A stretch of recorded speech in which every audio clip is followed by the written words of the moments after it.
సార్లు ఈ పరకామణి ఇష్యూ మీద డిబేట్ చేశాం. అవును.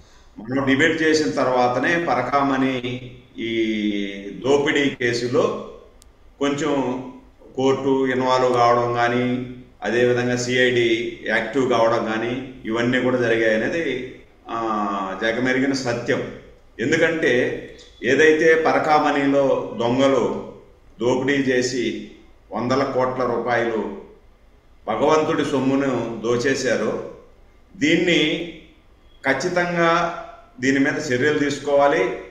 ఎవరైతే దోసినటువంటి దోషి, అదేవిధంగా ఆ దోషిని కాపాడినటువంటి అప్పటి బోర్డు, అదేవిధంగా ఈఓ, పరకామణి కేసుని రాజీ చేసినటువంటి, రాజీలో తీర్పు ఇచ్చినటువంటి జడ్జి గారు, వీళ్ళందరూ కూడా తప్పు చేశారు అనేది ప్రజలకు అందరికీ తెలిసే విధంగా తెలియజేయడంలో ఏబిఎన్ పాత్ర కీలకమైనది, మీ పాత్ర కూడా కీలకమైనది.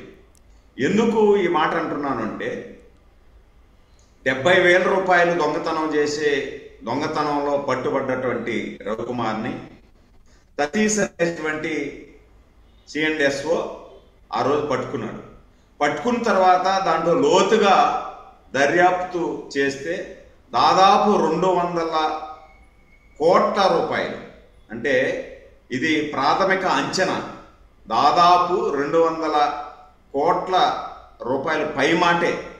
ఇంత డబ్బును శ్రీవారి ఖజానాకు రావాల్సినటువంటి విదేశీయ కరెన్సీ వీటన్నిటినీ కూడా వీళ్ళు దోపిడీ చేశారు అనేది తేలింది.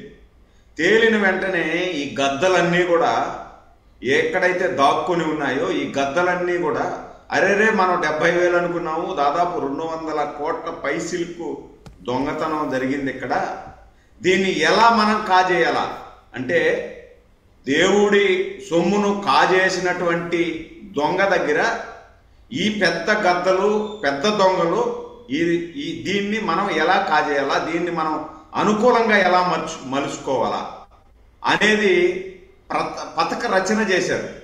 పథక రచన చేసి ఎవరైతే దోపిడీదారు ఉన్నాడో ఆ దోపిడీదారిని ఒక ఏమంటారు, అది దేవుడికి విరాళం ఇచ్చేటువంటి దాతగా సృష్టించేశారు. అంటే ఒక దొంగని, దేవుడు సొమ్మునే కాజేసినటువంటి దొంగని తిరిగి దేవుడి సొమ్మును దాతగా తయారు చేసి ఆయన సొమ్మును దొంగలించడము, ఆయనకే ఈయన దానం ఇచ్చినట్టుగా, లేదంటే దాతగా ఆయనకు వెంకటేశ్వర స్వామి మహానుభావుడికి డబ్బులు ఈయన ఇచ్చినట్టుగా దాతగా ఈయన సూత్రీకరించి, దాంట్లో కూడా ఏం చేశారంటే నవీన్ గారు కరెక్ట్గా ఇక్కడికి నేను మాట్లాడుతున్నటువంటి ప్లేస్ నుండి 3 కిలోమీటర్ల డిస్టెన్స్లో పశుపతి అనే అపార్ట్మెంట్ ఒకటి కన్స్ట్రక్షన్ చేస్తుంటే ఆ అపార్ట్మెంట్లో ఈ రవికుమార్కు 7 ఫ్లాట్లు ఉన్నాయి.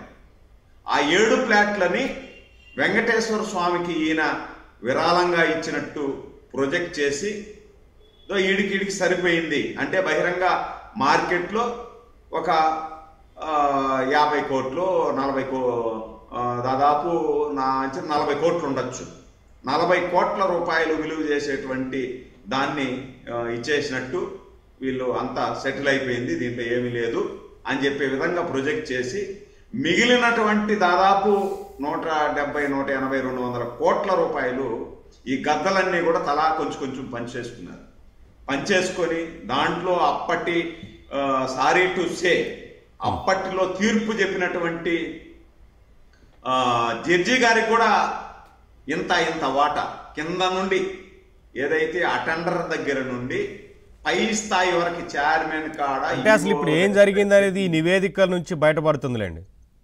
ఇవన్నీ అచ్చర సత్యం నవీన్ గారు. నేను చెప్పేది వీళ్ళందరూ కూడా వంతులేసుకొని ప్రజల అంటే జడ్జిల విషయంలో మనం కామెంట్ చేయలేం కదా, ఏం జరిగింది అనేది ఇంకా పూర్తి స్థాయిలో విచారణ జరిగితే.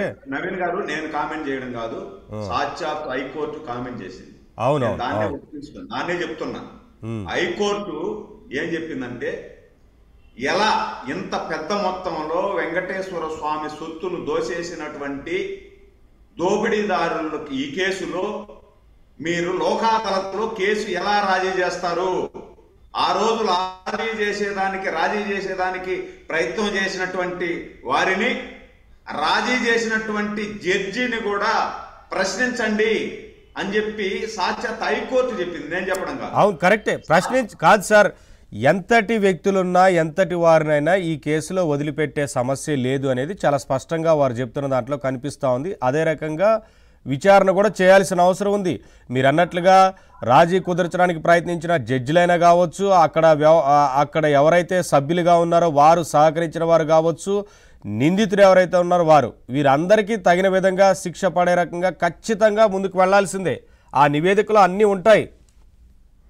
అదే నవీన్ గారు, నేను కూడా అదే చెప్తున్నా. ఆ నివేదికలు ఎవరు అతీతం కాదు. జడ్జి అయినా ఇంకొకళ్ళైనా ఎవరైనా సరే తప్పు చేస్తే ఖచ్చితంగా శిక్ష పడాల్సిందే. ఇక్కడ ఈ కేసు వ్యవహారంలో ఖచ్చితంగా టోటల్ ఆ నివేదికలు అన్ని పొందుపరిచారు.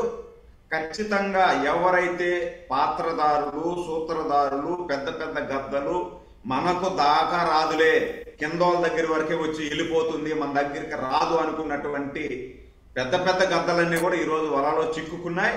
వీళ్ళు ఖచ్చితంగా నేను ఇక్కడ వెంకటేశ్వర స్వామి భక్తుడుగా, వెంకటేశ్వర స్వామిని ఆరాధించేటువంటి వ్యక్తిగా నేను చెప్తున్నాను నవీన్ గారు, నా కళ్ళ ముందర, నాకు ఇప్పటికీ 54 సంవత్సరాలు నా వయసు.